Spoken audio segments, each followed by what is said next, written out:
7. liður göngubrúi Glerá, ósk um breytingu á deiliskipulagi og til máls tekur Brynjar Hlíf Þorsteinsdóttir bæjarfulltrúi. Gjörðu svo vel.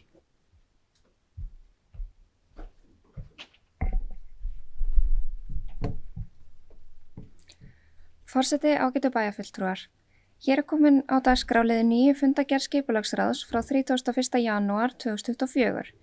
En þar var tekið fyrir erindi Ágústs Hafsteinssonar og Lilju Filippusdóttur dagsett 25. janúar 2024 fyrir hönd umhverfis- og mannvirkjaráðs Akureyrarbæjar þar sem óskað er eftir því að gerð verði breyting á deiliskipulagi Glerár.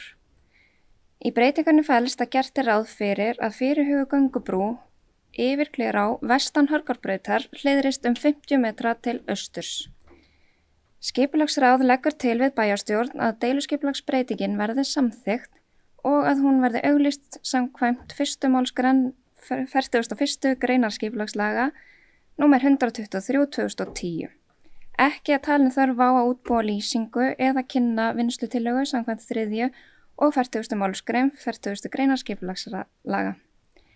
Er þessi breyting hér komin til umræðu og afgreiðslu? Þakkum bæjarfulltrúa Brynju Hlíf Þorsteinsdóttur fyrir, orðið er laust. Það spengið á kassi hlós. Og það þau sem að samþykkja framlega tillögu að breytingu á deiliskipulagi sem felur í sér fyrirhuguð göngubrú yfir Glerá hliðrist 50 metra til austurs og að deiliskipulagsbreytingi verið auglýst samkvæmt 1. málsgrein 41. greinar skipulagslaga nr. 123 árið 2010. Þau sem samþykkir eftir pönt. Það eru 11.